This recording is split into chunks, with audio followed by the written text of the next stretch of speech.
Hello, Mom and Dad Me World. So, not exactly the most elegant video, but a very useful one, something to keep in your back pocket in case you have a leaky toilet where water just kind of keeps running and you'll need to replace like the flapper kit, or if you broke your handle on your toilet. This is something much more simple, but if you want to replace your handle and get a newer style internal piece to your toilet with a new flapper, this is definitely a video to keep. So you'll need this toilet kit right here with either this style flapper, that's that red piece to the bottom left of this flapper kit, or they've got something with the bigger flapper kits which take 3-inch flappers, and you'll be able to see it when you go to your local hardware store. And then you'll just need a pair of pliers, or you can get like a plumber wrench and some Teflon tape. It'll cost you about 30 or so dollars depending on what you get and depending on the time of when you actually get your pieces. So hopefully you enjoy this and you find it helpful. Here it goes. Hello, Mom and Dad Meet World. So today we are at my mom's house. She called us and said that her bulb in her toilet in her bathroom master was broken. We came over here, pulled the top of the tank cover off, and found out that the bulb wasn't broken. The handle is actually broken. The piece here. So we did buy a $3 part at Walmart to fix that. But we also went to our local Ace Hardware and bought a whole new valve assembly, because when I pulled this to flush just to test it, what we found was that it stayed running longer than it was supposed to. And if you can tell by looking in the back of my mom's commode, this is 20-year-old hardware going on 25. It's not the most water efficient, it's not the most eco-friendly, and it's probably not the best on her water bill either. So we are going to install a new valve fill tank replacement kit, as well as a new handle for her, so that she doesn't have to worry about her water running consistently all night long. So let's get started. The first thing I'm going to do is I'm going to go underneath the toilet and I'm going to turn off the water. The reason I'm going to turn off the water is because you can't work in a tank that has a bunch of water in it. So I'm going to reach down underneath. She's got a really easy on-off valve, and I just turned it down. Now when I flush the toilet, don't grab the broken piece. That doesn't do you any good. You'll notice the tank and the toilet drains, but no water refills. So that's how you know your water is turned off. You will notice when you do this job that about this much water is always left at the very bottom because it can't reach up and over that flapper. So you're going to want some towels around the bottom as you replace this piece and unscrew it, because it will get a little wet for you, and no one enjoys cleaning up a muddy, wet mess. A small bucket would probably work too. I've done this a couple times at home, so I'm just going to grab some towels and throw them on the floor. But yeah, that's that. So the first thing I'm going to do is just get this broken handle out of my way. And ironically, these are what I would call reverse thread, in the sense that it's counterintuitive when you're unscrewing them to tighten and loosen them. But it just literally unscrews and sandwiches here to replace that broken piece of plastic. Throw that out of the way. And now what I have to do is I have to get the water valve kit and everything from inside out. And this is where it's going to get, well, wet and messy. So stay tuned. We'll take some pictures of the bottom for you so you can see what that looks like as well. All right, so down here we've got this water line coming into the tank that we've got to unscrew, and that is going to allow us to replace the whole valve assembly. Let's see if Dennis can reach around me and hold this for you while I grab my pliers out here. I don't think I'm going to be able to get it by hand. It is coming, just a lot of thread here, so as it starts to come down, I will eventually start to see water coming out of here, because there is still, like I said, about a ½ inch of water at the bottom of this tank. So we'll prepare for the water to come loose here in just a second. of that suction. There's the water. If your bathroom, for any weird reason, has electrical around it, please turn off your outlets. My mom's house does not, thankfully. But I have been in a few homes that they thought it would be helpful to grab an outlet in a bathroom near a toilet for some reason, maybe a bidet or something. Just be careful. There is a secondary nut on this here at the top that I'm now trying to get. You'll see it allows me to unscrew the stem. So gotta get that as well. I had to get down here and lay out to be able to get in here better because bending over wasn't working for me. So I was able to get this piece broke loose with my pliers, and a bunch more water is gonna start to come out now as that seal comes loose.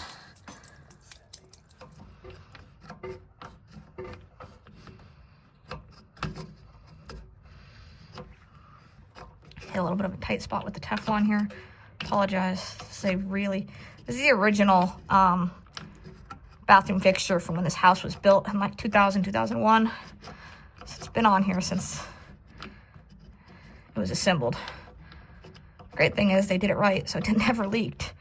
But the tough part is that it makes it a little bit of a pain in the butt to get out.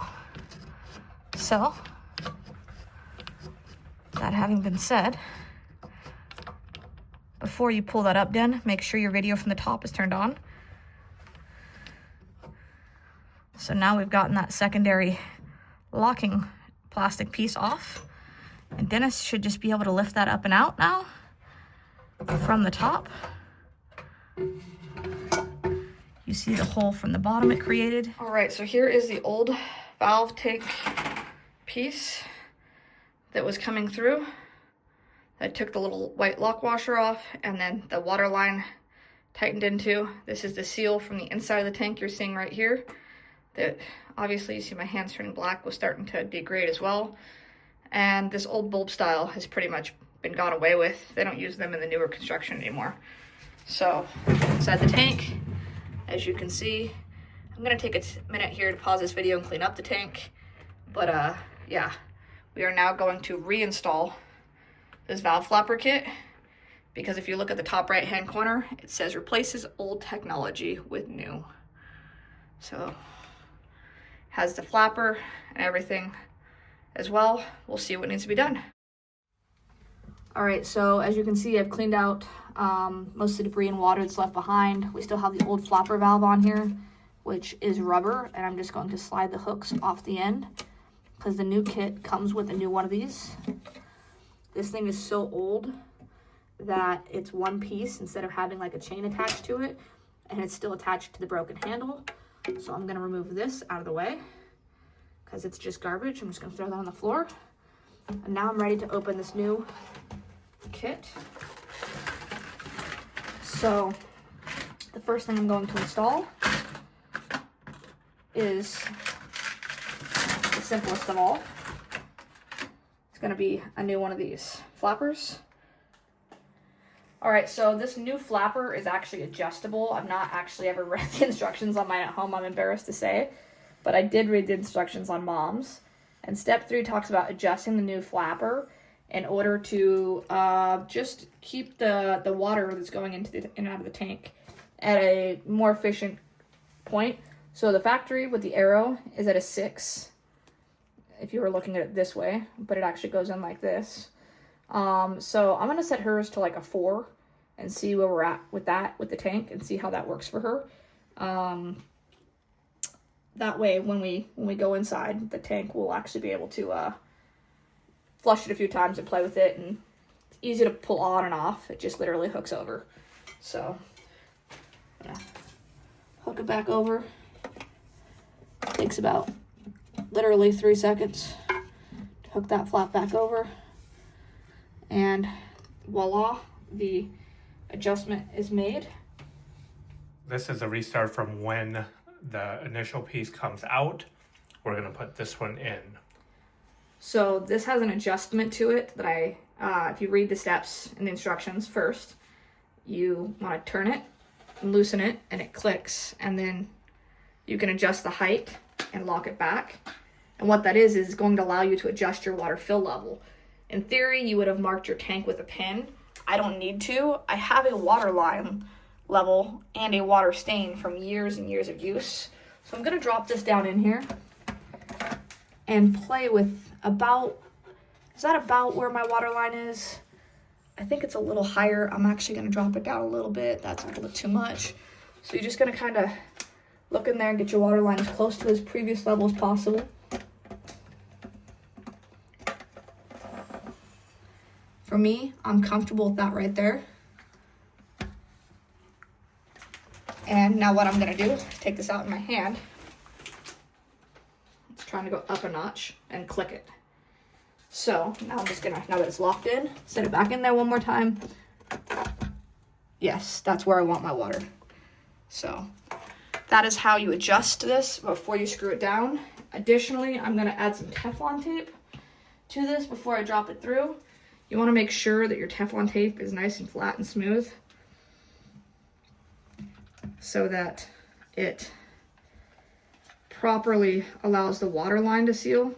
It's not so critical at the higher point where it's sealing to the tank because there's not as much pressure right there, but that water line coming into the toilet is gonna have much more pressure. So you just wanna keep it nice and flat as much as possible, nice and thin. See, it's trying to bunch on me right there. Doesn't need to be perfect, just needs to have some Teflon on it. I'm actually gonna pull and tear right there. So, smooth that over. So I'm gonna drop this down in here. One final time. Hold it with one hand.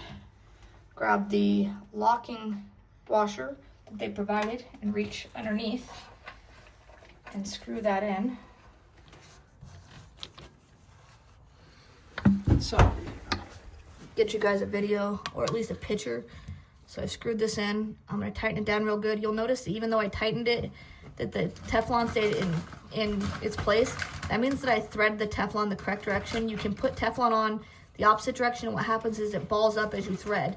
So if you're screwing it in and the Teflon's coming off with it, run the Teflon the opposite direction of which you ran it previously. It was a hard lesson for me to learn. A couple water leaks in my home that were a little frustrating because I didn't know with these DIY projects. So I'm gonna grab a pair of pliers and snug this up just a little bit. It's plastic, so don't over tighten it. And then I'm gonna put the water line on and make sure that I don't damage that when snugging it up as well. So hang tight. So I had to lay down and lay back out in order to get some good leverage down here, to get two hands on these pieces to give it a good turn, to make sure it's super snug. It's pulling that grommet down and tightening it. I'm gonna try and give it a little turn, just a little bit more leverage, a little bit more than girl power. Dennis was able to do this by hand. I'm sure he'd have it super tight, but there's no give to that. It's really in there, really solid. So now I'm gonna put the water line on, make sure it's flat, thread it. You'll notice I'm holding this piece of the braided cable still so as not to twist it or bind it up. It should just go right on there, nice and easy. It's beautiful when it works the way it's supposed to. So that's as good as I can get it by hand. I am gonna tighten the plastic a little bit. You wanna, again, not over tighten these things, but you don't want them loose because water leaks suck. That's as tight as I'm gonna get it, I believe. I'll probably have Dennis come in behind me just because I usually second guess myself.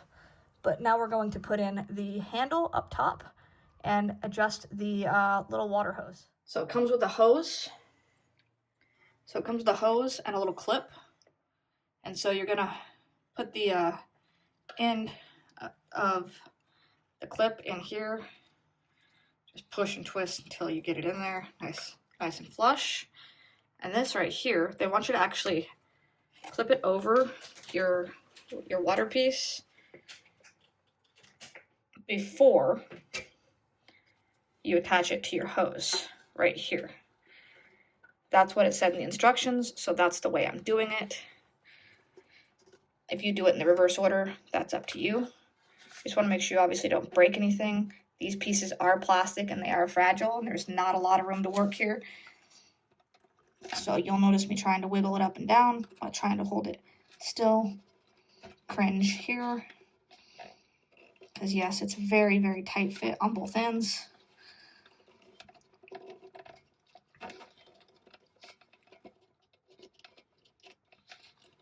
It's not like you can have a water leak in a toilet, but still you want this piece over the flared end. There we go. So from here, I'm gonna put my handle in, which is right here. I'm gonna attach that to the tank float piece.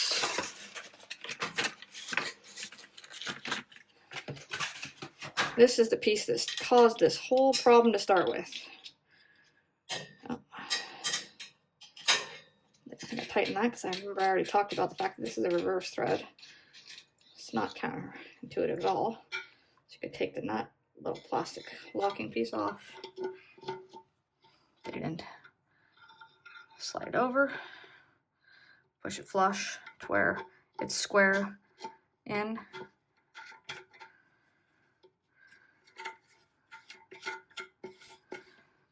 Tighten it down. And make sure you got freedom of movement there as if someone were flushing the toilet.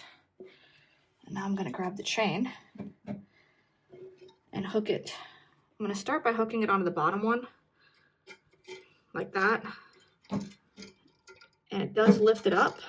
In case you've ever wondered how your toilet flushes, that lets the water run into your toilet bowl. So now I'm going to turn the water on.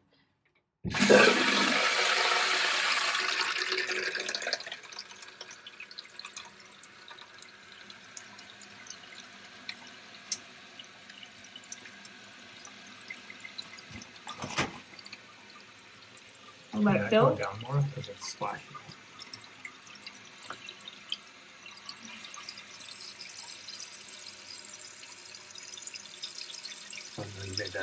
So I just bent this tab up a little bit and adjusted it straight down. It was kind of putting a lot of splashback as we're sitting here with it. It was hitting me pretty well in the face. So we don't want you guys to have to sit and listen to the water fill the whole time. We're gonna pause this video for about probably 60 seconds and we'll come back once the water has stopped running or gets close to the water line so you can see what it looks like when it shuts off. All right, so it came up, the water hit the fill line just in this black bar, just like we said it and told it to, and it turned off, water stopped running. So now I'm gonna flush the toilet. Make sure that drops the way it's supposed to. And it is a beautiful thing to have a toilet that actually flushes and runs properly. So, this is the quick how-to. If you feel brave enough to try and replace your own flapper valve and water adjustment level, whether it's because your toilet just runs consistently and maybe you got a high water bill, or like us, the handle broke because it was 20 years old. This is a pretty easy DIY at home. Teflon tape, a good pair of adjustable pliers, or the right size wrench, and you should be good to go.